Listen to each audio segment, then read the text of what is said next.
Bismillahirrahmanirrahim. Assalamualaikum warahmatullahi wabarakatuh.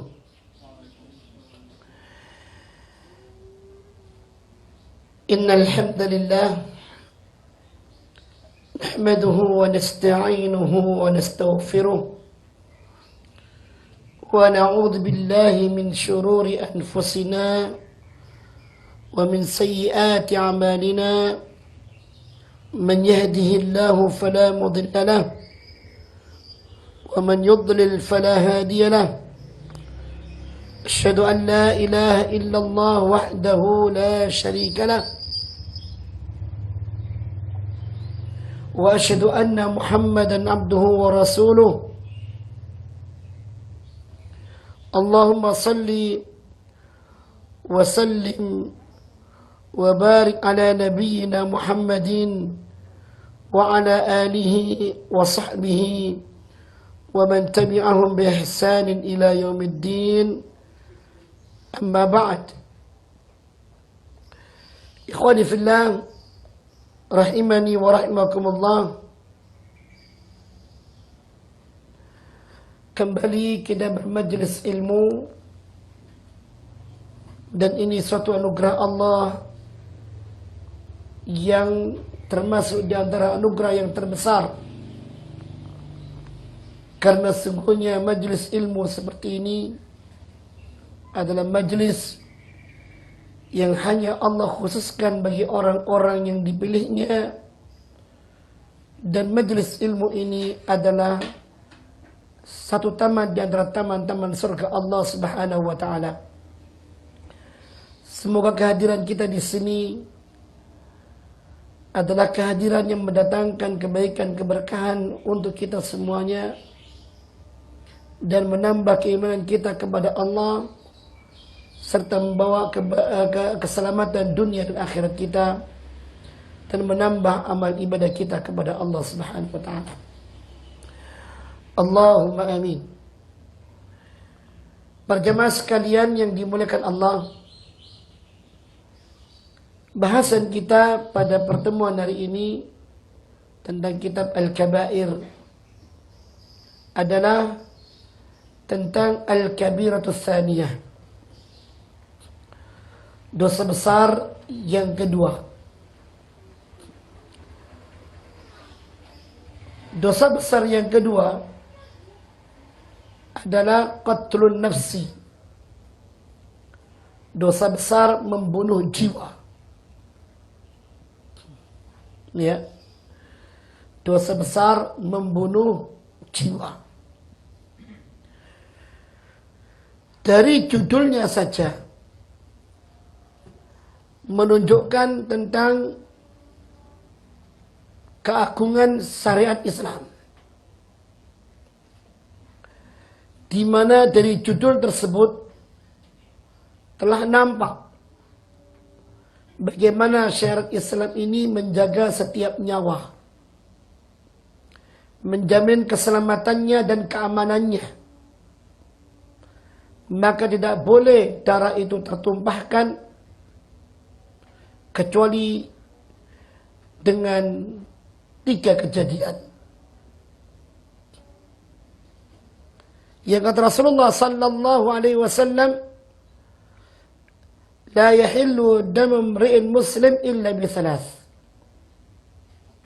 Dalam sebuah hadis yang Imam Nawawi meletakkannya dalam kitabnya Al-Arba'in An-Nawawiyah. Tidak halal darah seorang muslim itu tumpah, artinya dia meninggal, dibunuh, kecuali dengan 3 perkara. Apa itu? Yaitu zani muhsan, orang yang menikah tapi dia telah berzina, maka darahnya ditumpahkan dengan cara dirajam. Yang kedua, qatlun nafsi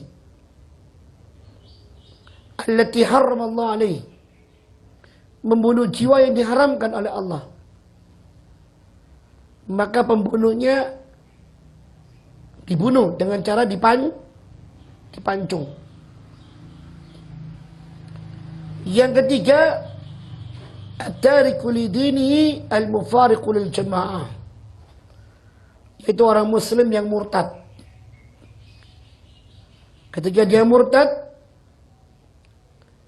dibawa ke pengadilan, ditanya kenapa sebab murtadnya.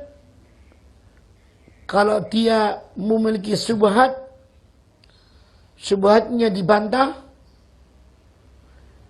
diluruskan kesalahannya, disuruh tobat kembali kepada Islamnya. Namun bila dia tidak mau, maka pengadilan yang memutuskan untuk dia dipenggal. Semua proses ini tidak bisa melalui jalur pribadi, harus melalui jalur pengadilan dan negara yang memutuskan. Itu berarti ada semacam penjagaan yang ketat, dan sulitnya darah itu ditumpahkan oleh setiap orang yang menginginkannya. Karena prosesnya demikian ketat, ya, sampai kemudian baru diputuskan tentang halalnya darah itu ditumpahkan. Dan ini menunjukkan bahwa Islam menjamin keselamatan setiap nyawa. Jangankan manusia, jangankan orang yang beriman, manusia secara umum pun dijamin. Jangankan manusia, hewan pun dijamin. Kita mendengar dalam hadis Bukhari tentang seorang wanita yang ahli ibadah, dia masuk neraka gara-gara matinya seekor kucing yang dimilikinya, yang dipeliharanya, tetapi dia mengikatnya dan tidak masih makan dan minum. Mati, dan lantaran kematiannya wanita tersebut walaupun ahli ibadah harus menanggung dosanya, dia masuk neraka. Ya. Apalagi makhluk secara umum.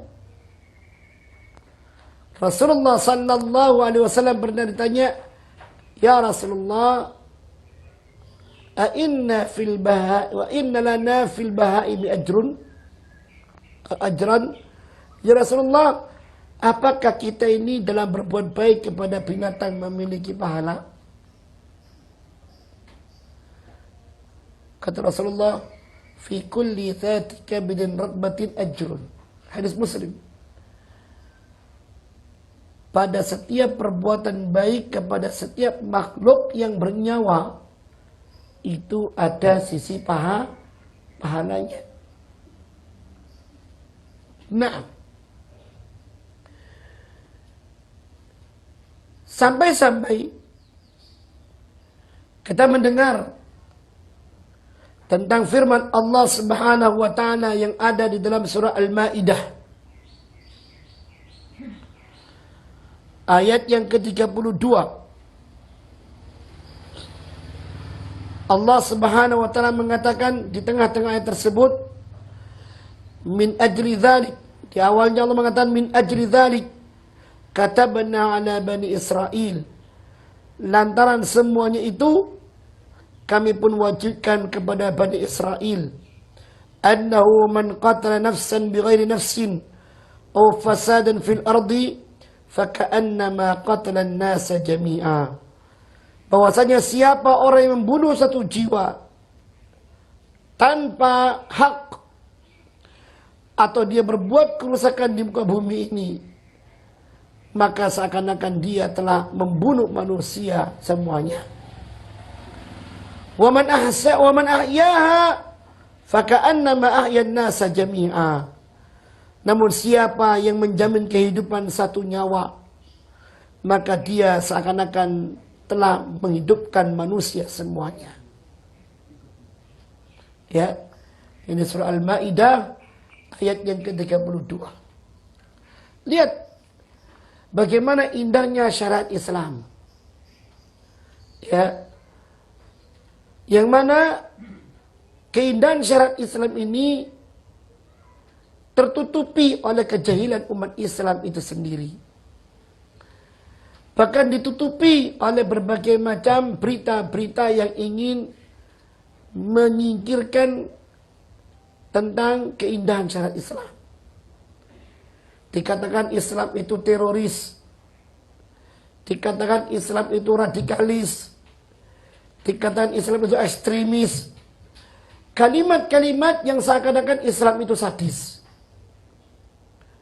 Dan yang ngomong adalah orang Islam. Ya. Islam anus, aliran Nusantara. Na'udzubillah min dzalik. Kumpulan dari Islam sekuler, kejawen, dan berbagai macam aliran-aliran yang lainnya. Jangan ikut Islam Arab. Ya. Itu sadis. Mereka mempelajari Islam dari fenomena kehidupan sosial. Yang itu bisa jadi by design. Diadu domba antara satu kabilah dengan kabilah yang lain. Untuk apa? Dikeruk hasil alamnya, dikeruk minyaknya dan semacamnya. Tidak mempelajari Islam dari sumber kitab sucinya. Ya. Bagaimana mungkin kemurnian keindahan Islam ini dinilai negatif lantaran pemeluknya yang hidup di satu daerah? Tidak bisa. Melihat sebuah tuntunan itu baik, ajaran itu baik atau tidak, bukan melihat dari komunitas pemeluknya, tapi dilihat dari nilai ajaran itu sendiri.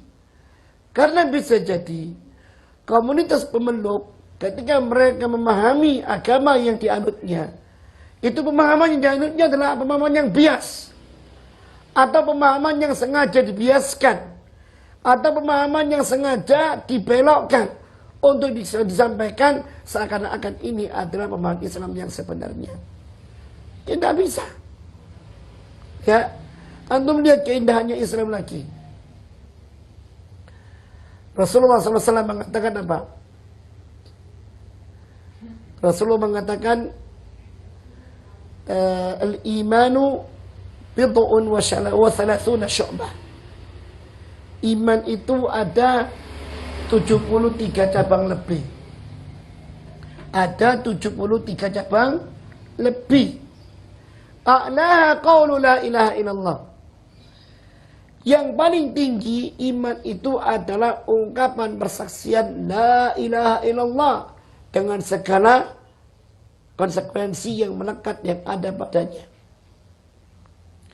Wa adnaha, sedangkan replika iman yang paling rendah secara perbuatan adalah apa? Imatatul adza 'anit tariq, menyingkirkan halangan dari tengah jalan. Coba renungkan kalimat ini. Menyingkirkan halangan dari tengah jalan, apapun bentuknya rintangan tersebut. Entah lubang yang menganga, atau batu yang menghadang, atau dahan yang melintang, atau apapun juga gangguan yang mengancam nyawa seseorang yang melewati jalan itu. Orang muslim, orang mukmin yang melihatnya, dia membiarkannya, dipertanyakan tentang keimanannya. Kenapa? Karena ini bagian iman paling rendah. Artinya seorang mukmin itu ya harus benar-benar menjaga setiap nyawa orang. Jangankan tetangga kanan kirinya, orang lain atau siapapun yang tidak dikenalnya, yang melewati jalan yang ada rintangannya, yang itu bisa mengancam nyawanya. Seorang muslim harus menghilangkan rintangan itu. Entah dengan cara lubang yang ada dikasih tanah supaya dia menjadi atau batu dihilangkan di tengah jalan, atau rintangan yang melintang dipinggirkan, sehingga dia menjadi jalan yang betul-betul bebas dilalui, nyaman untuk dijalani, dan tidak mengancamnya nyawa. Gak peduli mau yang lewat itu manusia atau yang lewat itu binatang, pokoknya ini rintangan harus dihilangkan. Loh kok bisa? Iya, ini perintah Allah kepada saya.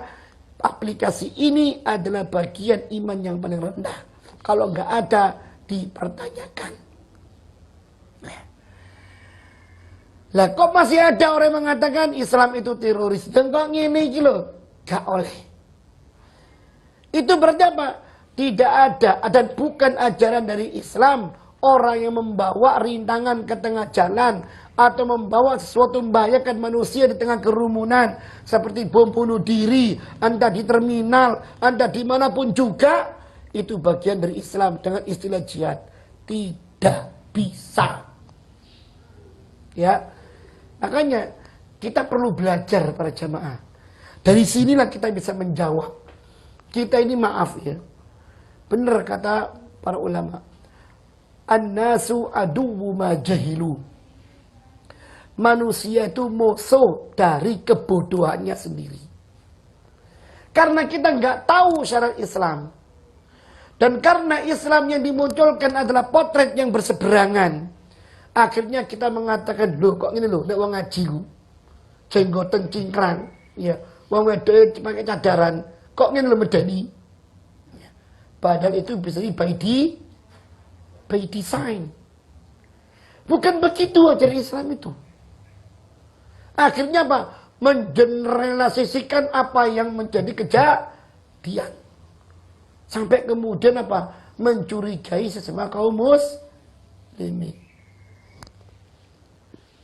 Kalau kita menjadi insan yang maaf, bodoh tentang masalah Islam, ya sudah kemakan fitnah yang ini, na'udzubillahi min dzalik. Dari sini mereka ingin menjauhkan kita dari Islam yang sebenarnya. Dari sini akhirnya kita terperangkap oleh perangkap yang selanjutnya. Dan dari sini malah kemudian kita akan menjadi Islamofobia. Cukup Islamnya KTP saja. Coba. Ya. Dan tidak kaget kalau kemudian selevel tokoh, bahkan dia menjadi tokoh seluruh agama, menduduki jabatan keagamaan, ya, mengatakan mengambil sebuah ajaran damai dari sebuah Injil. Itu. Dan saya kira ini patut untuk kita. La ilaha illallah. Anda Muslim. Anda mengatakan bahwasannya ini patut untuk kita banggakan ajaran dari Injil. Menyampaikan perdamaian dan yang lainnya. Saya mengutip dari sebuah ayat pasal sekian. Ya kitab sekian. Loh. Seakan-akan Islam gak ada. Tak? Hah? Sejarah baru ini. Seakan-akan Islam teroris. Ya. Inna lillahi wa inna ilaihi raji'un. Ini musibah. Ya, ini musibah. Oh, dalam kitab kuning aja dibahas kok. Larangan membunuh jiwa. Dalam kitab kuning dibahas. Larangan membunuh jiwa. Al-Qur'annya jelas, ayatnya jelas, hadisnya jelas. Seambrek. Anda katakan Islam itu tidak memberikan warna kedamaian? Allahu Akbar. Ya. Apakah Anda nggak melihat penjajahan itu dari mereka? Imperialisme dari mereka. Pemurtadan dari mereka. Dengan berbagai macam cara yang sangat sadis. Divide and impera dari mereka. Kalau memang itu membawa kedamaian, tidak akan mungkin ada imperialisme. Wong yang menjajah adalah orang-orang itu juga. Nyaplok agama, nyaplok wilayah orang lain, dan yang lainnya. mana sebutkan Islam itu menjajah. Islam masuk ke Nusantara dengan cara damai. Damai. Anda mengambil sisi kedamaian dari sisi yang lainnya. Inna lillahi wa inna ilaihi raji'un.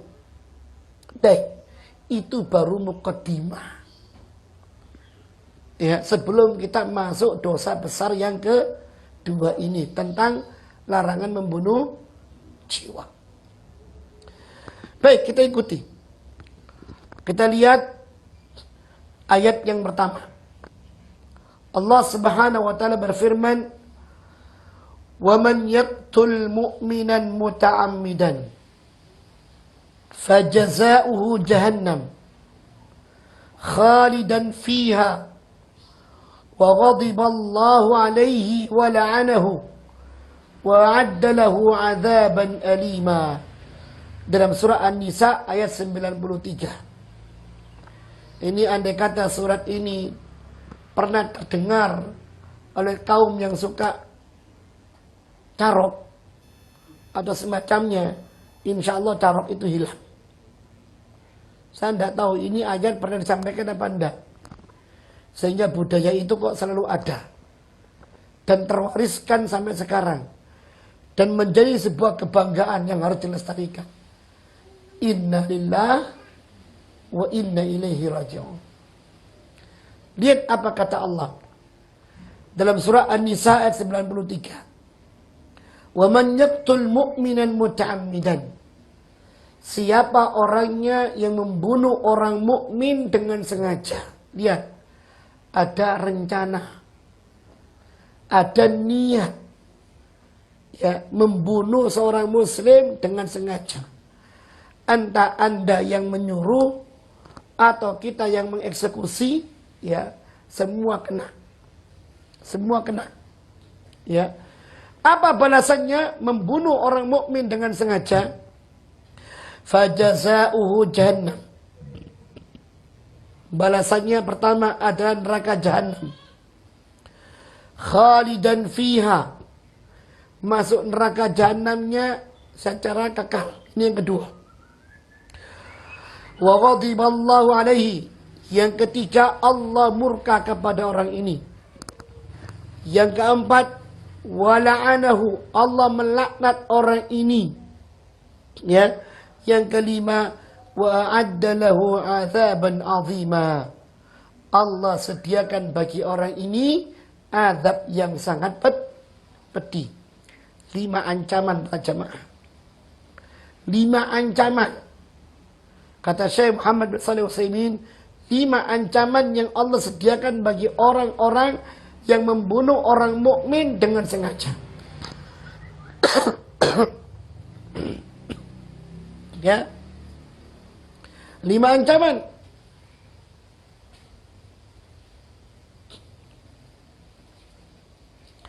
Neraka. Ancaman pertamanya. Dan pasti masuk neraka itu panas. Panasnya api neraka menyengat, menghabisi orang yang membunuh jiwa. Yang kedua, statusnya masuk neraka bisa kekal. Ya, makanya Abdullah bin Abbas dengan ayat ini dia termasuk di antara orang yang mengatakan pembunuh itu nerakanya kekal. Loh, sholatnya gimana? Puasanya gimana? Ya, gugur. Ini kalau kita mau ngambil pendapatnya Abdullah bin Abbas, seorang sahabat yang mengerti ilmu Al-Quran. Dengan dasar ini. Ya, walaupun ada pendapat-pendapat yang lainnya. Tapi ini tetap menjadi ancaman. Ya. Tetap menjadi ancaman. Masalah kekal atau tidaknya, yang jelas ini ada ancamannya kekal. Yang ketiga, ternyata apa? Wa ghadiballahu alaihi. Allah murka kepada orang ini. Kita nggak bisa bayangkan apa dampak yang akan dialami oleh orang yang dimurkai oleh Allah. Di dunia saja, Andai kata kita dimurkai oleh orang tua, oleh atasan, oleh orang-orang yang kita bergantung kepada mereka, pasti ada dampak psikis tersendiri. Ketika kemurkaan itu sangat dahsyat. Apalagi di akhirat, yang tidak ada tempat untuk selamat kecuali kembali kepada Allah. Dan Allah saat itu murka. Ini siksaan tersendiri. Yang keempat, wala'anahu, Allah melaknatnya. Dan Allah kalau sudah melaknat, berarti tidak ada rahmat untuk orang ini. Ya, berarti sudah tidak ada rahmat untuk orang ini.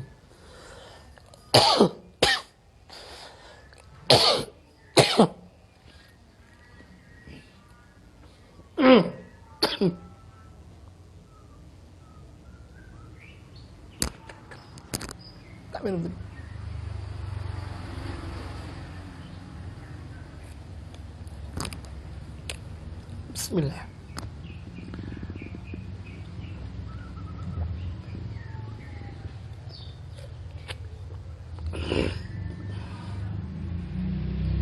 Baik.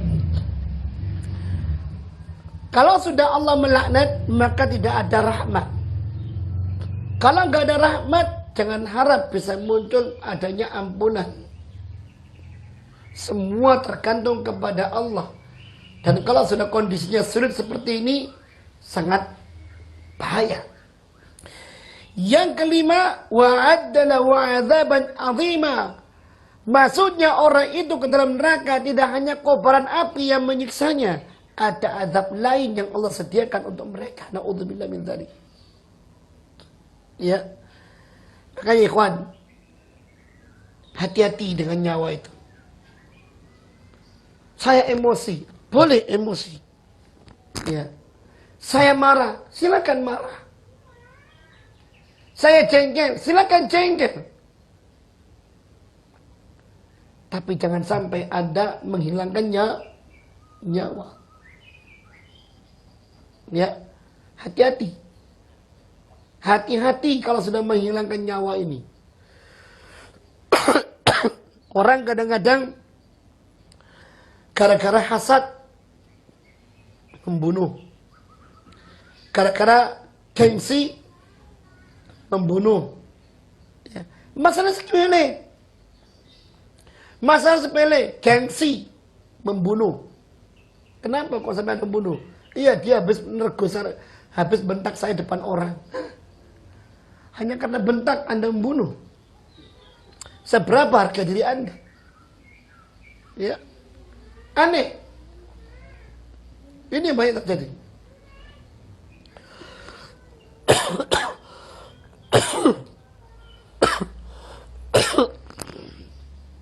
Baik. Itu dia ancamannya. Nah, kembali kepada ayat yang selanjutnya yang tadi kita bahas. Apa kata Allah? Man qatala nafsan bighairi nafsin aw fasadin fil ardi faka'annama qatala an-nasa jami'an.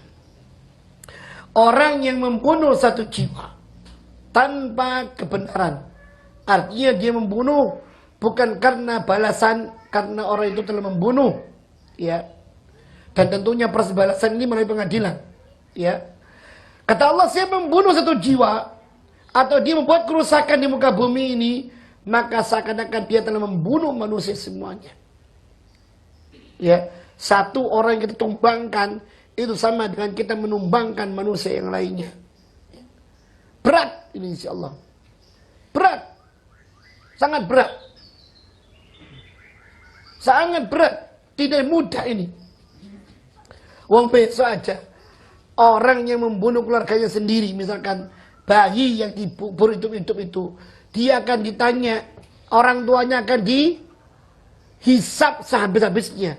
Apa kata Allah? Dalam surat Takwir ayat 89. Wa idzal mau'udatu suilat. Dan ingatlah ketika anak-anak perempuan-perempuan itu masih kecil dibunuh. Dikubur hidup-hidup oleh orang tuanya. Mereka nanti ditanya. Bi'ayyi dzambin qutilat, lantaran dosa apa mereka sampai ketika dibunuh oleh orang tuanya. Yang seperti ini ditanya. Apa kalian dibunuh? Artinya ini adalah sindiran orang tua yang nanti telah berbuat demikian akan dihisab. Orang sekarang mengatakan, bah anakku dewe, tidak bisa. Bila kerabatnya seperti ini, ada hubungan darah seperti ini, apalagi yang lain. Makanya Rasulullah sallallahu alaihi wasallam mengingatkan kita, ya, dalam hadis Bukhari, ijtanibu as-sab'al mubiqat. Jauhilah oleh kalian 7 perkara yang menghancurkan. 7 perkara yang membinasakan. Jauhi. Jangan pernah mendekati masalah itu. Jauhi. Ya. Salah satunya Rasulullah SAW menyebutkan waqatlun nafsi. Membunuh jiwa. Dari 7 yang disebutkan Rasulullah SAW apa? Syirik, sihir, membunuh jiwa, ya, makan harta anak yatim, menuduh wanita baik-baik sebagai bezina, lari dari pertempuran, ya, terus kemudian riba. Hati-hati. Nah, dan kata Rasulullah sallallahu alaihi wasallam, ketika ditanya, ya Rasulullah, ayyu dzambin a'zam? Ya Rasulullah, dosa apa yang paling besar di sisi Allah Subhanahu wa taala? Kata Rasulullah sallallahu alaihi wasallam, an taj'ala lillahi niddan wa huwa khalaqak. Yaitu pertama, engkau menjadikan bagi Allah tandingan, padahal Allah itu yang menciptakanmu. Engkau jadikan untuknya tandingan, engkau jadikan sekutu baginya, padahal Allah enggak mau dipersekutukan. Dan Allah itu yang menciptakan kamu, Allah memberikan rezeki kepadamu. Kok sampai-sampainya engkau menyekutukan Allah? Ini dosa yang paling besar. Kemudian apa lagi ya Rasulullah? Kata Rasulullah, an taqtula waladaka khasyata an yat'uma ma'aka. Engkau membunuh anakmu karena khawatir dia akan makan bersamamu. Engkau membunuh anakmu karena khawatir dia akan makan bersamamu. Banyak orang yang rela menghabisi anaknya karena kekhawatiran kefakiran. Iya. Orang-orang yang mereka sempit imannya, kosong agamanya, ya, mereka mengambil jalan pintas. Ketika mereka dalam posisi terjepit, sedangkan ada tambahan nyawa di situ, mereka rela untuk membunuhnya. Biasanya kalau masih ada dalam kandungan, wes gugurno wae, timbangane. Hati-hati, naudzubillah min dzalik. Ini dosa besar yang akan ditanya oleh Allah Subhanahu. Terbuat dari apa hati yang tega melakukan seperti itu? Mereka hanya ingin menikmati hubungannya tanpa mau bertanggung jawab atau mau menerima konsekuensi dari hubungannya. Kadang-kadang hubungan itu dari hubungan yang haram. Lalu mereka mengambil jalan pintas membunuh. Na'udzubillah, tsumma na'udzubillah. Ya. Makanya kata Rasulullah sallallahu alaihi wasallam selanjutnya, di antara dosa besar yang terbesar adalah antusani halilata jarik. Engkau berselingkuh dengan tetanggamu. Na'udzubillah. Seharusnya saling menjaga, saling mengayomi. Ya. Kata Rasulullah SAW, andai kata mereka itu berbuat dengan 10 wanita di luar, masih mending daripada mereka berbuat dengan tetangga. Hubungannya besar, keselamatan antar tetangga ini. Tidak boleh. Ya, sampai seperti itu. Dan ini ada babnya lagi khusus. Kita akan kupas pada bab khusus nanti masalah ini. Ya. Baik.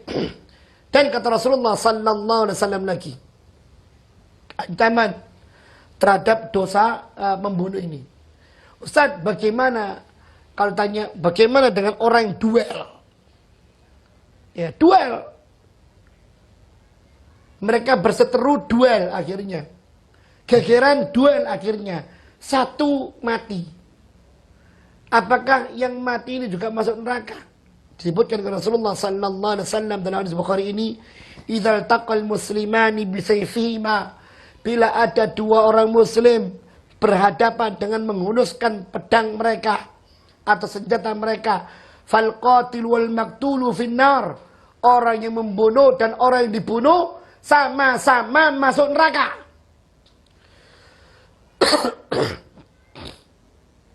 Kata Rasulullah, kata para sahabat, ya Rasulullah, hadzal lil qatil. Bukankah yang seharusnya orang yang membunuh masuk neraka? Fama balul maqtul. Lalu kenapa orang yang dibunuh pun juga masuk neraka? Kata Rasulullah sallallahu alaihi wasallam, innahu kana harisan ala qatli akhi, ala qatli sahibi. Dia yang terbunuh itu juga masuk neraka, kena ancaman seperti tadi, karena dia sebelumnya juga bersemangat, berambisi untuk membunuh lawannya. Cuma dia kedahuluan mati. Nah ini. Maka yang membunuh dan yang dibunuh masuk neraka. Ini kalau seandainya mereka sama-sama berambisi untuk mau menghabisi. Tapi kalau yang satunya tidak ada niatan ke situ, ya, dan tidak kemudian mau melayani duel, ternyata di tengah jalan atau kapan ada kesempatan dia dibunuh oleh pembunuh, maka yang membunuh itu yang masuk neraka, yang dibunuh tidak. Dan banyak kejadian seperti itu. Ya, dibunuh dari belakang, dibunuh rame-rame, dibunuh saat tidak siap dan yang lainnya. Ini supaya dia nggak mau jadi orang yang terbunuh, dia membunuh duluan. Wis culas curang lagi, culas curang. Ya, ini lebih aib lagi ini. Ini lebih aib lagi ini. Ya, dan sulit orang seperti akan mendapatkan keleluasaan dalam agamanya.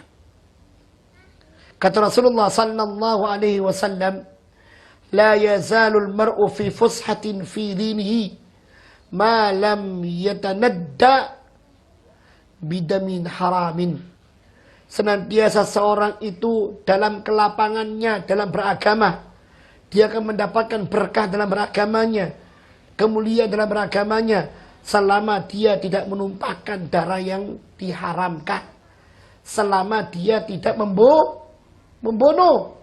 Ya, Ustaz, di Sandang itu ada Pak Kaji, tapi dulunya Ustaz, waduh dia tukang begal. Ya, pembunuh bayaran, hajinya gugur, walaupun berkali-kali haji, karena harta hajinya dari itu, atau karena dia membawa dosa membunuh. Parah ini. Parah ini. Makanya karena besarnya masalah ini, karena pentingnya Islam itu untuk dijaga kemuliaannya, karena memang ajarannya mulia, membawa kedamaian dan semacamnya, Rasulullah sallallahu alaihi wasallam mengingatkan jauh-jauh sebelumnya.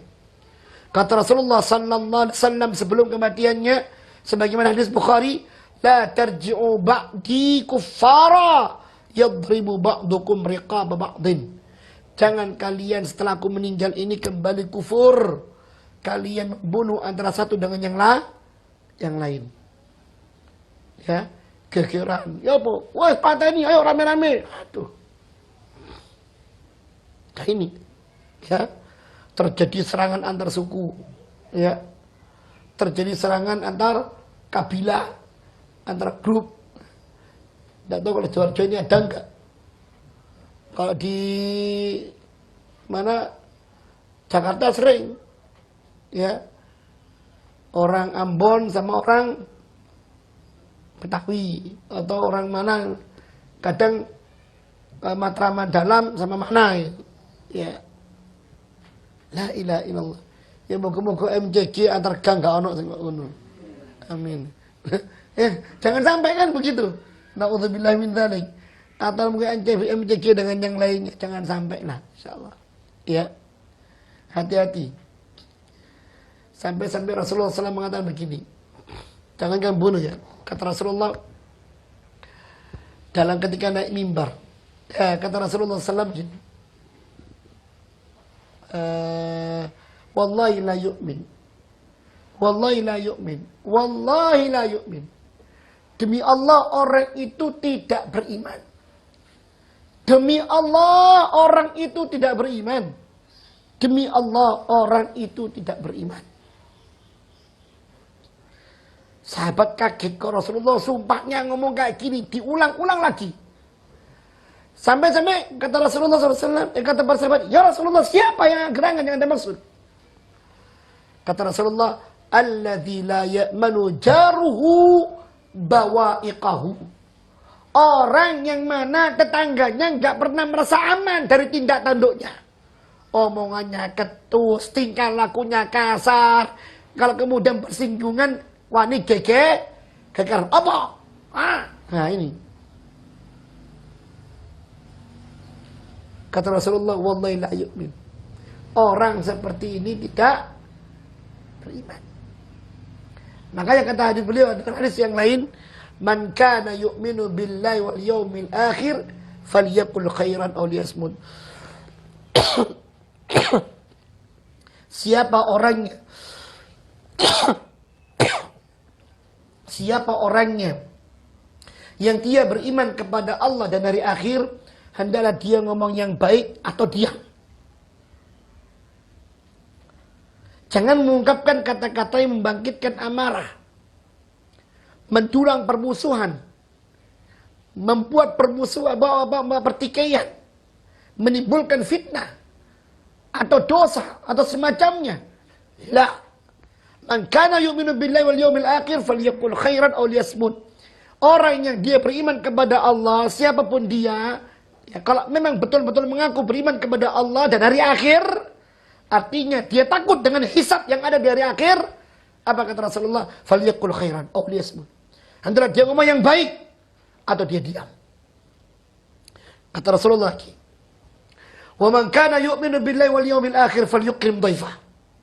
Siapa yang dia beriman kepada Allah dan hari akhir, hendaklah dia memuliakan tamunya. Sing teko wong sing paling tak benci usah. Dia datang ke rumah Anda. Dia tamu, muliakan. Simpan amarah Anda. Sampaikan senyum kepada dia. Kasih jamuan. Ya. Urusan statusnya itu urusan yang kedua. Tapi memuliakan tamu adalah perkara bagian dari iman kita kepada Allah. Kadang-kadang kita enggak. Ya. Ngikuti jengkel. Buah karepe. Tak depi nang ngarepe omah wae. Ya. Enggak.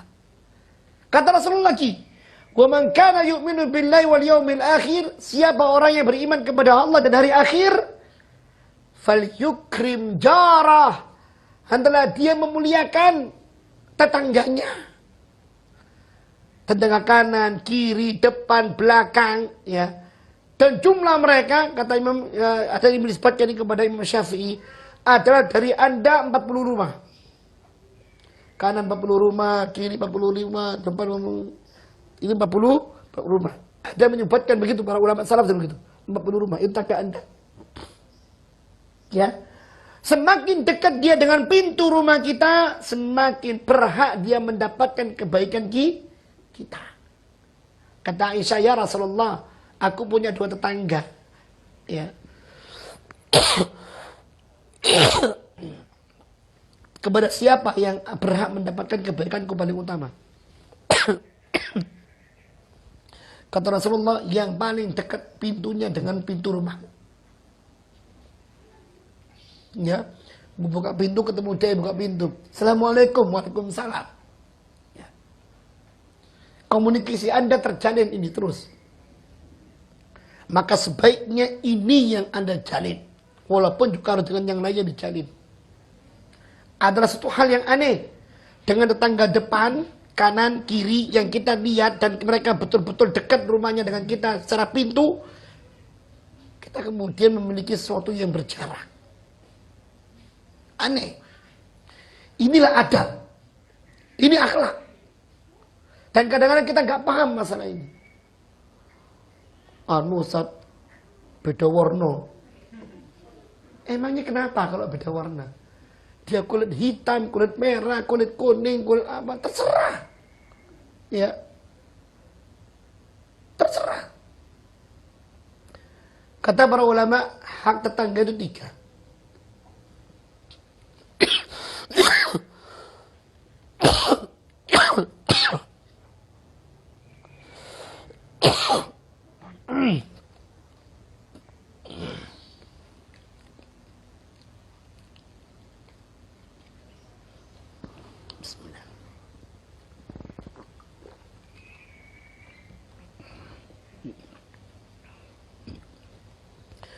Melihat status tetangga tersebut dibagi 3.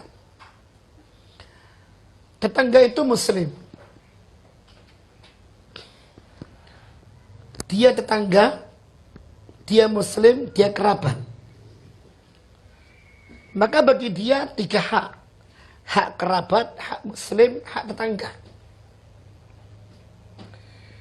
Bila tetangga itu adalah sesama tetangga muslim bukan kerabat, baginya 2 hak. Hak tetangga dan hak muslim. Bila tetangga tersebut tetangga bukan muslim, bukan kerabat, maka dia punya hak ketetanggaan. Melihat dari ini saja menunjukkan betul-betul harus ada jaminan yang kuat untuk memberikan rasa aman, damai kepada tetangga. Ya, ini kalau kaitannya kita lebarkan tentang masalah membunuh jiwa.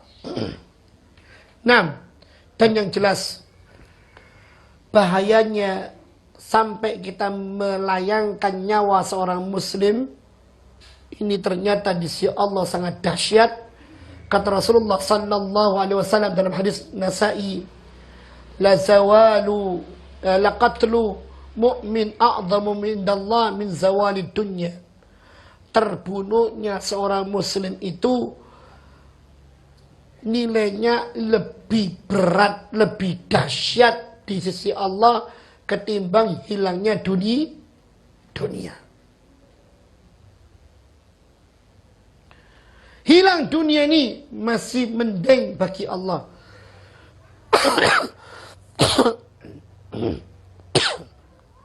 Daripada terbunuhnya seorang muslim. Ya. Hilang dunia ini. Apapun yang ada dunia ini hilang. Hancur. Karena petaka dan yang lainnya. Bagi Allah masih lebih ringan daripada terbunuhnya darah seorang muslim. Atau tumpahnya darah seorang muslim. Pertanyaannya, kenapa demikian berharga, Ustaz?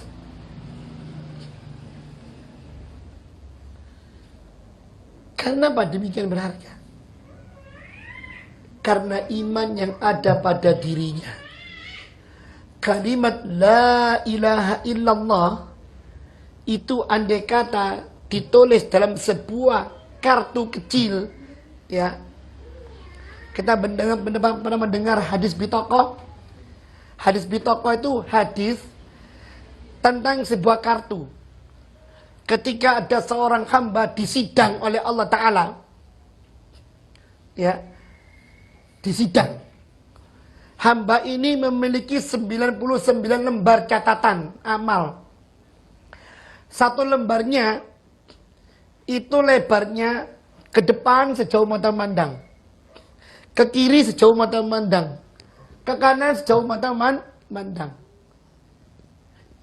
Itu lebarnya. Semua tertulis tentang amal dia, perbuatan dia, tanpa menyisakan satu kejadian kecil pun. Jumlahnya 99 lembar. Makanya dalam surah Al-Kahfi disebutkan, "Ma li hadzal kitab la yughadiru saghiratan wala kabiratan illa ahsaha." Kitab apa ini? Ketika mereka dapatkan buku catatannya dengan tangan kirinya, dia enggak meninggalkan amalan besar maupun kecil kecuali semua dihitung, dicatat.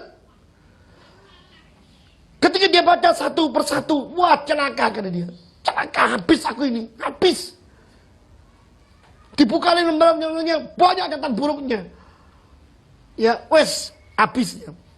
Kata Allah, "Atunkiru hadza?" Apakah engkau mengingkari perbuatanmu ini? Tidak ya Allah. Tidak ya Allah. Aku hanya mengharapkan belas kasih-Mu ya Allah.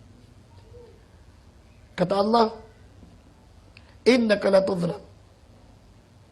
Hadza yaumul adl."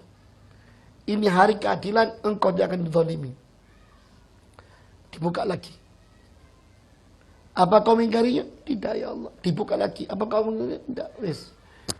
99 wis. 99.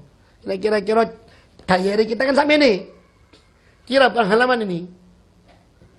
Misalkan diary kita itu 100 halaman.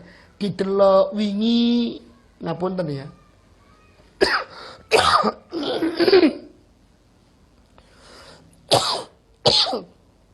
Wingi ngentit.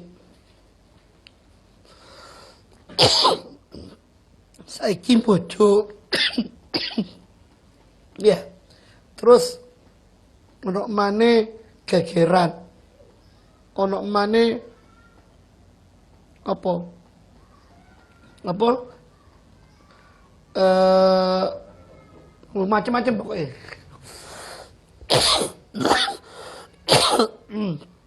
Kalau seandainya satu buku ini yang pendek penuh keburukan kita, kira-kira gimana? Habis. Habis kita. Andai kata satu kejadian yang ada di situ diganti dengan segepok uang, bisa tebus satu kejadian. Ya, kita mungkin pernah misui uang, memfitnah uang, tak sepuluh ya, tak kayak kepok duit. Mau nerima dia? Belum tentu. Ya, hingga akhirat 99 catatan amal. Semuanya menyudutkan dia. Kata Allah, apa kau mengingkarinya? Tidak ya Allah. Wes, orang yang ngerasa wes apa saja. Dia bersih-bersih. Kata Allah, "Innaka la tudlam wa inna laka hasanah." Engkau sebenarnya tidak menjadi orang yang dizalimi dalam persidangan ini karena ini keadilan. Dan sebenarnya engkau memiliki satu kebaikan. Ditunjukkan sebuah catatan kecil kayak kartu KTP dulu. Bitcoin seperti itu, kartu. Tertulis di situ la ilaha illallah. Tertulis di situ kalimat la ilaha illallah yang orang ini betul-betul bertauhid dalam hidupnya. Tidak pernah berbuat syirik kepada Allah. Ini dijaga. Kata hamba ini, ya Allah, apa artinya bitaqah ini dibandingkan dengan 99 catatan yang demikian besar? Ditaruh satu timbangan. Satu bitaqah satu timbangan, ini satu timbangan yang lain. Kata Allah, engkau tidak dizalimi. Ini semua keadilan. Lihat timbangannya. Ternyata apa? Malat bihinna la ilaha illallah. Kartu kecil tadi itu yang berbunyi yang tertulis la ilaha illallah itu lebih berat daripada 99 lembar catatan amal perbuatan yang buruk itu. Ini menunjukkan keistimewaan la ilaha illallah. Akhirnya orang ini pembawa surga. Allah mengampuninya. Ini yang kemudian menjadi salah satu sebab kenapa hilangnya dunia lebih mudah bagi Allah daripada hilangnya nyawa seorang muslim. Ini. Nah. Ya. Dan besok kata Rasulullah sallallahu alaihi wasallam dalam hadis Bukhari, tentang persidangan manusia di dunia, nah di akhirat nanti, ketika Allah menghadirkan fulan dan fulan, dipanggil oleh Allah, lawannya dipanggil. Itu kata Rasulullah, awwalu ma yuqda bainan nas fid dima. Perkara persidangan yang Allah gelar antar hamba adalah yang berkaitan dengan masalah darah. Yang berkaitan dengan masalah darah. Kenapa engkau membunuh? Ya. Dan kenapa engkau dibunuh? Ya. Seperti itu. Baik.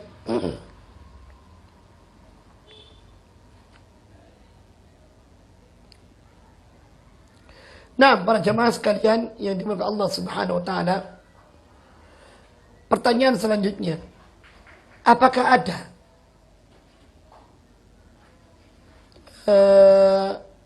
taubat untuk orang-orang yang membunuh? Ini pertanyaan bagus ini. Apakah ada pintu taubat untuk orang-orang yang membunuh? Ya. Apakah ada pintu taubat untuk orang-orang yang membunuh? Jawabannya ada. Lihat di ayat yang pertama, ayat yang kedua dalam buku ini. Surah Al-Furqan ayat 68 sampai 70. Ya. Surah Al-Furqan ayat 68 sampai 70. Allah mengatakan, "Walladzina la yad'una ma'allahi ilahan akhar." Dan orang-orang yang tidak pernah berbuat syirik kepada Allah. Wala yaqtuluna an-nafsa allati harramallah, dan tidak pernah membunuh jiwa yang diharamkan oleh Allah illa bil haqq, kecuali dengan yang benar. Yaitu 3 cara tadi. Dan itu melalui persidangan. Wala yaznun, dan mereka yang tidak pernah berzina. Wa man yaf'al dzalika yalqa athama. Namun siapa yang melanggar itu, maka dia akan mendapatkan dosa yang besar. Artinya orang yang tidak membunuh jiwa, orang yang tidak berbuat syirik, orang yang tidak berzina, ada jaminan dari Allah keselamatan. Kecuali orang-orang yang justru terjerumus dalam masalah tersebut. Dia ada dosa syiriknya. Atau orang itu ada dosa membunuhnya. Atau orang itu pernah berbuat zina. Wa man yaf'al dzalika yalqa athama. Kata Allah, orang yang berbuat itu akan mendapatkan dosa yang besar. Bagaimana bentuknya? Bagaimana hukumannya? Yudha'af lahul adzabu yaumil qiyamah. Akan dilipat gandakan oleh Allah azab itu dari kiamat kelak nanti untuknya. Wa yakhlud fihi muhana. Bahkan dia bisa kekal di dalam neraka tersebut dalam keadaan terhina. Illa man taba. Kecuali orang-orang yang taubat dari membunuh. Ya. Kecuali orang-orang yang taubat dari membunuh. Ya, fa innallaha illa man taba wa amana wa amila amalan salihan fa innallaha fayubaddilu Allahu hasanatihim sayyi'atihim hasanat wa kana Allahu ghafurur rahima. Ya.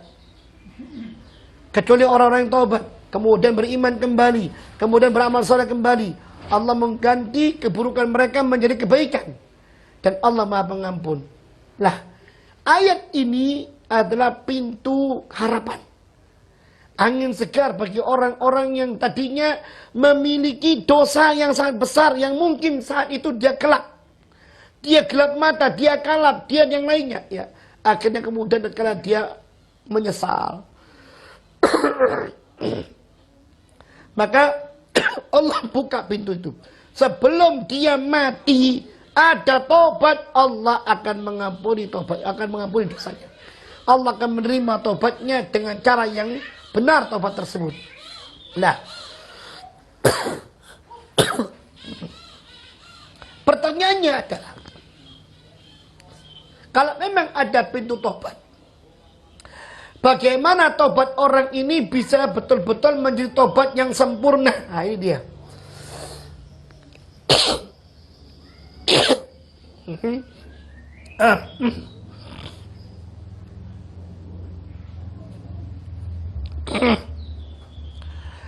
Bagaimana tobat ini menjadi tobat yang sempurna? Dalam masalah membunuh, ada 3 hak yang harus kita dudukkan. Hak Allah, hak orang yang terbunuh, dan haknya wali yang terbunuh.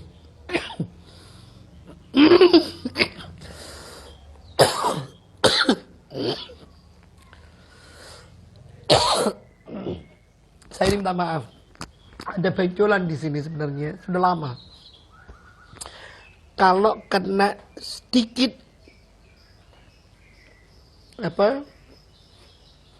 gangguan, ya ini. Enggak ada orang yang waktu saja batuk-batuk. Ini bukan batuk-batuk, ini ada benjolan di sini. Semacam amandel.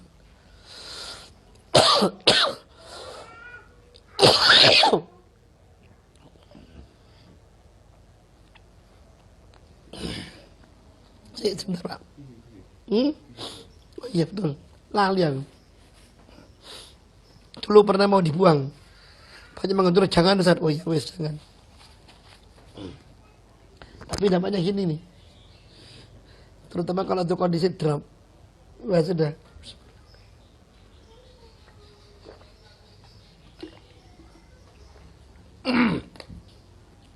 Faktor utamanya makanan. Baik. Oke, kita lanjut ya. Ada 3 hak. Hak Allah, hak orang yang terbunuh, dan haknya wali yang terbunuh itu. Kalau berkaitan dengan hak Allah, Allah pasti akan mengampuni. Selama orang itu belum membawa dosa itu kepada kematiannya.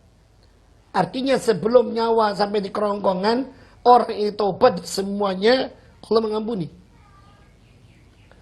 Ya. Lah bagaimana dengan hak orang yang terbunuh? Ini dia. Ya. Apakah hak orang itu akan terbawa sampai nanti hari kiamat atau gugur? Para ulama khilaf pendapat dalam masalah ini. Ada mengatakan haknya orang itu gugur, ada mengatakan oh enggak. Karena berkaitan dengan haknya manusia. Tergantung, nanti akan ditanyakan apakah orang ini ridho apa enggak. Persidangan akan tetap berjalan. Orang ini akan dihadapkan dengan musuhnya. Ya. Dan akan diminta oleh Allah Subhanahu wa taala tentang keridhaan orang ini ketika di akhirat kelak. Ya, ini hak orang terbunuh. Bagaimana dengan haknya wali? Ya ini haknya wali. Haknya wali ini akan gugur. Sehingga taubatnya orang ini bisa terima oleh Allah. Bila ya orang ini menjalankan konsekuensi yang diinginkan oleh orang wali tersebut. Ada 4 di sini. Pertama, semua pilihan para wali. Apakah wali itu minta qisas?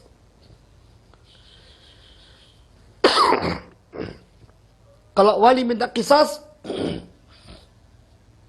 maka orang ini sebelum diqisas tobat, beres. Dia mati membawa tobatnya. Tinggal nanti bagaimana tuntutan dari orang yang dibunuh di akhirat. Allah akan memberikannya. Ya. Yang jelas ini lebih ringan. Atau yang kedua, wali memaafkannya. Kalau maafkannya ya sudah beres. Atau yang ketiga,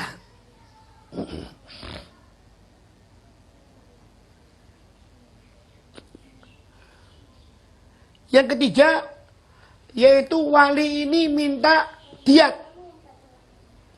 Atau diat tebusan. Dan dalam syariat ada takaran tebusan. Wes, aku gak apa-apa, tapi bayar diat. Apa diatnya? Ya harga 100 ekor onta. Oh iya Pak. Piro regane unta?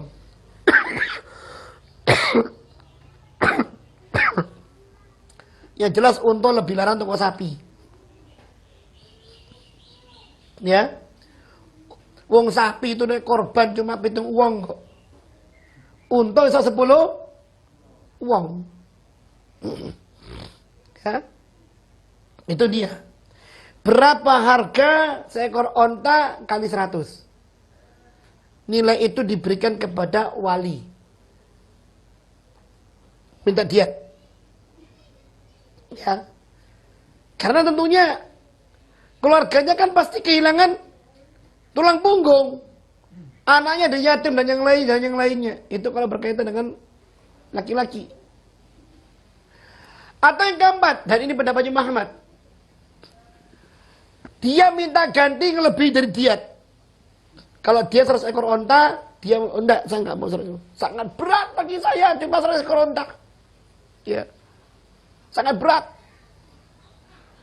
Ya, semua beliau betul-betul bernilai dalam kami, dalam rumah tangga kami, dalam ini.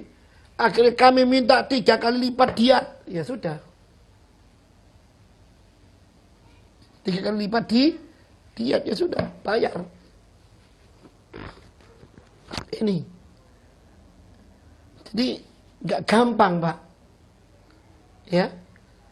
Makanya negara yang menjalankan syariat Islam itu enak, aman, Pak. Aman. Allah mengatakan wa fil qisasi hayatu ya ulil albab.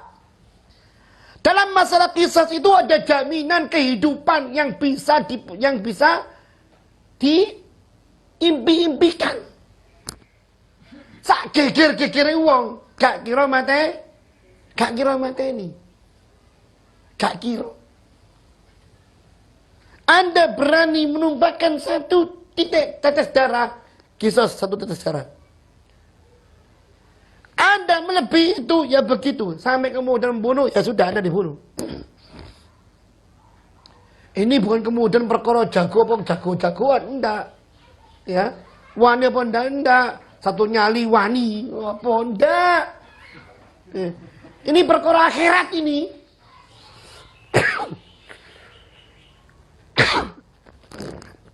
Ini perkara akhirat. Gak gampang.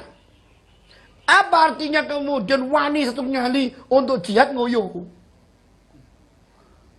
Cekelan granat iki. Oh, coba. Cekel granat ngoyo. Ya.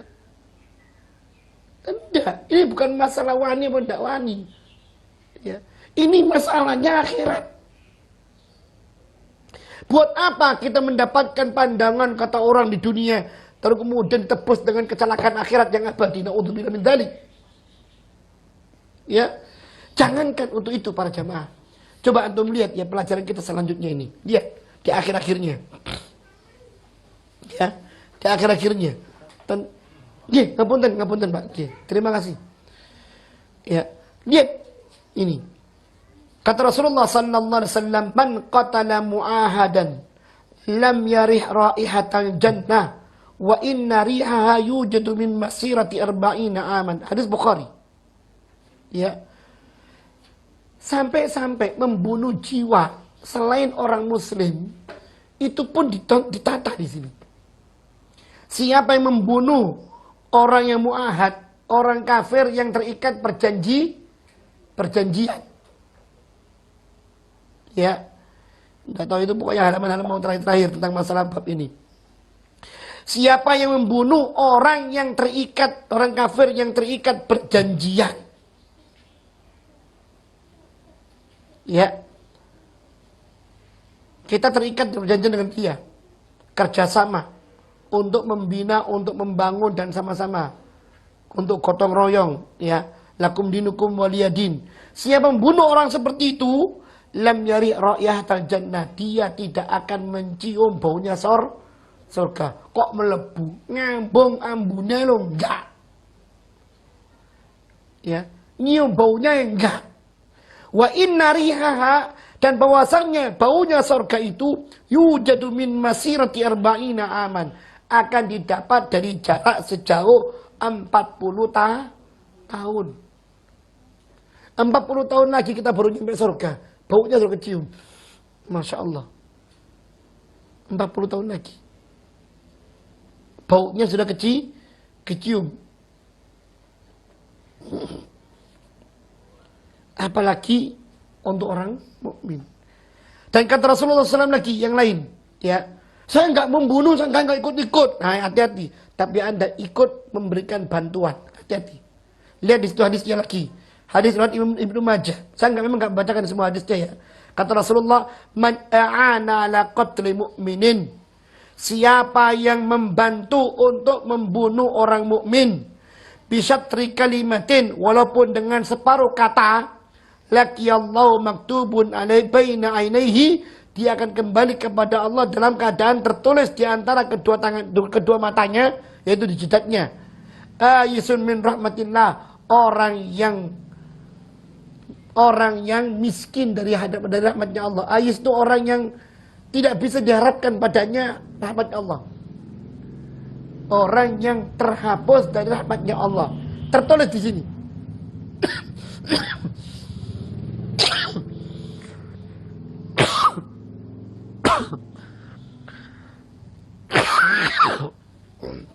Ya, ini dia. Hati-hati. Baliknya kita kepada Allah, dibangkitkan dari kiamat nanti, di jidat kita tertulis ayisun min rahmatillah. Sudah ada stempelnya. Makanya orang melihat orang seperti dengan pandangan murka, dengan pandangan laknat, bukan dengan pandangan rahmat. Kenapa? Orang ini tidak pernah merahmati orang di muka bumi, bahkan sampai memuntahkan, membantu menumpahkan darah. Satu kata atau separuh kata. Contoh misal kode, nang buri wonge, ya, kode, kadale nang pawon,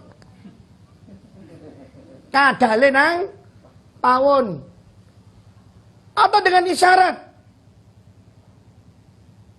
Berapa banyak orang seperti ini? Banyak, Pak. Ya. Banyak. Bahkan dia tahu, tapi dia tutup mata. Berapa banyak orang seperti ini? Banyak. Dia nggak mencegah. Dalam pikirannya, pokoknya jadi aku. Ya, apakah seperti ini cara Anda berislam, bertetangga? Pokoknya didik aku, pokoknya didik keluarga. Tidak, jangan. Sekarang mereka yang terancam, suatu saat Anda yang terancam. Kan ini mungkar. Sepakat kemungkarannya. Man raminkum mungkaran falyughayyir biyadi. Siapa yang melihat kemungkaran rupa dengan tangannya. Fa ilam yastati' fa bilisan, kalau enggak bisa dengan lisannya. Fa ilam yastati' fa biqalbi, kalau enggak bisa dengan hatinya. Wa dzalika dhaful iman, dan itu adalah separuh iman. Tapi yang dengan hati ini bukan kemudian membiarkan.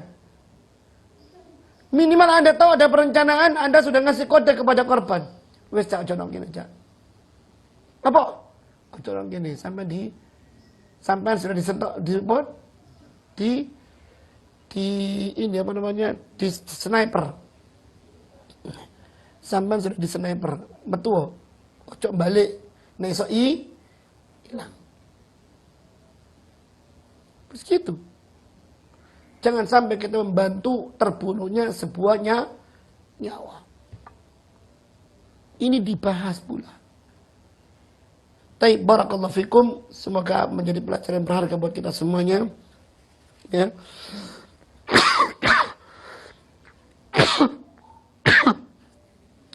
Kalau ada pertanyaan silakan. Iya. Kalau ada olahraga seperti tinju atau segala macam itu, tapi satu muslim satu non muslim, sebenarnya tidak ada membunuh, tapi pertandingan ya yang non muslim meninggal. Lah iya. Sebenarnya tidak boleh itu. Jadi pertandingan dalam Islam itu boleh dalam bentuk gulat. banting. Kalau sudah orang kebanting, dia kalah sudah. Tapi kalau kemudian memukul wajah sampai berdarah dan semacamnya, ini tidak ada dalam Islam. Kita kadang-kadang terbawa oleh emosional saat, ya, Habib, MMA, ya, Tyson, tidak ada dalam Islam itu. Dalam Islam itu olahraga yang semacam itu yang diperbolehkan adalah gulat. Dan Rasulullah SAW pernah mengalahkan seorang musuh, akhirnya dia masuk Islam karena kalahnya. Wallahu ta'ala a'lam. Ya, cukup.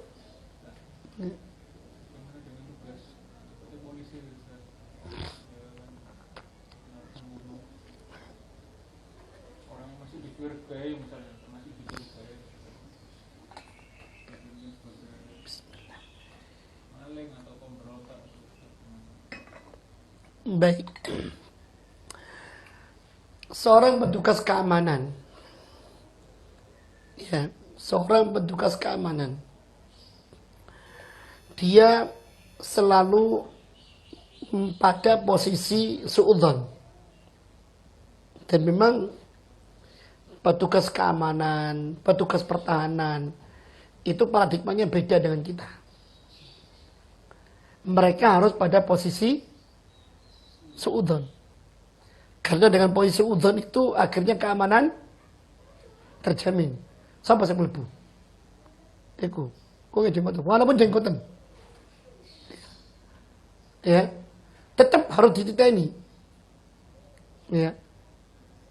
Yang jenggotan dititeni, yang gak jenggotan ya dititeni.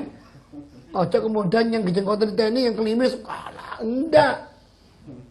Enggak. Dititeni tetap. Ya, untuk menjamin keamanan. Bagaimana kalau seandainya perbuatan mereka sampai kemudian menghilangkan nyawa? Ini jawabannya adalah hulu. Iyyakumul hulu. Kata Rasulullah, hati-hati kalian dari perbuatan berlebih-lebihan. Fa'innal ghulu ahlaka man kana qablakum. Karena ghulu itu menghancurkan orang-orang sebelum kalian. Ya. Ghulu itu banyak. Tidak hanya berkaitan dengan masalah akidah, termasuk pada masalah muamalah. Ghulu itu ada 3 ranah. Ghulu dalam masalah akidah, ghulu dalam masalah ibadah, ghulu dalam masalah muamalah. Ini ghulu dalam masalah muamalah. Ya, dalam masalah akidah, hulu kebanyakan masuk dalam masalah syirik. Ya. Dalam masalah ibadah, hulu kebanyakan masuk dalam masalah bid'ah. Kebanyakan ya, walaupun ada perincian yang lain. Dalam masalah muamalah, hulu masuk dalam masalah apa? Mengambil haknya orang lain, termasuk hak nyawanya. Ini hati-hati. Rasulullah sudah memberikan kita. Iyyakumul ghulu. Fa'innal ghulu ahlaka man kana qablakum. Ya, karena ghulu itu membinasakan orang sebelum kalian. Apa yang terjadi kalau seandainya ya proses yang dijalankan oleh pelaku penjaga keamanan ghulu? Ya. Ghulu dia. Ya. Pasti ya, yang bukan malah keamanan yang terjadi. Malah suasana mencekam. Benar. Silakan Anda jalankan prosedur itu dengan sebaik-baiknya. Tetapi ingat, terlarang Anda sampai menghilangkan nyawa. Mencurigai boleh. Ya. Menahan silakan. Tapi ingat, dia punya hak yang harus Anda jaga. Jangan sampai nyawanya hilang. Ya. Kembali kepada tadi. Hilangnya nyawa seorang muslim lebih mudah bagi Allah daripada hilangnya dunia. Ini bukan ijtihad ini. Bagaimana kalau ijtihad kemudian dapat 1 pahala? Enggak. Salah jawaban itu. Ya. Tapi kita sulit menjalankan. Ya memang kondisinya ada di situ. Pekerjaan ada di situ. Ya Anda harus profesional di situ. Jangan kampungan. Anda harus profesional, jangan kampungan. Gitu loh. Ini penting ini. Bukankah data itu selalu ada? Dan data itu banyak seambrek. Cuma kadang-kadang kita malas membaca data. Ini loh masalahnya. Kita malas membaca data, kita nggak mau susah dalam masalah itu. Termasuk, membaca data itu membaca data keislaman. Kalau Anda sebagai orang penegak keamanan, kalau ada isu yang berangkat seperti itu, maka Anda harus perkuat data sisi keagamaan Anda. Sehingga Anda tidak membaca data keagamaan dari sisi pelaku keagamaan itu. Ya. Kalau Anda miskin referensi data keagamaan Anda, maka Anda akan salah dalam membaca pelaku. Gitu loh Pak. Semua ini by data. Dari data itulah kemudian orang kalau kemudian menjalankan apa yang dimilikinya salah, bisa jadi dia dia salah ijtihadnya. Karena datanya demikian banyak, dia bisa terangkat sebagai seorang ulama. Tapi gimana dia ulama? Wong data nggak punya kok. Jare nih. Ya. Ini yang salah. Pokoknya kalau sudah jare nih, naudzubillah min dzalik. Makanya di berbagai kajian saya, dimanapun saya membuat kajian, saya ingin intel ngaji. Baik intel negara, intel polisi, ngaji. Wes, rungono ae. Ya, tukun buku rekaman iku kajiane, gawon mole. Nek turu rungono maneh. Di mana tempat kajian kita ini yang mencekam dan mengancam. Semuanya adalah asli data insya. Maka dikatakan para ulama ahlus sunnah itu a'rafun nas bil haqqi wa arhamahum bil khalqi. Ahlus sunnah itu adalah orang yang paling tahu tentang perkara yang hak dan paling penyayang sesama makhluk. Barakallahu fikum. Subhanakallahumma wa bihamdika asyhadu an la ilaha illa anta astaghfiruka wa atubu ilaik. Assalamualaikum warahmatullahi wabarakatuh.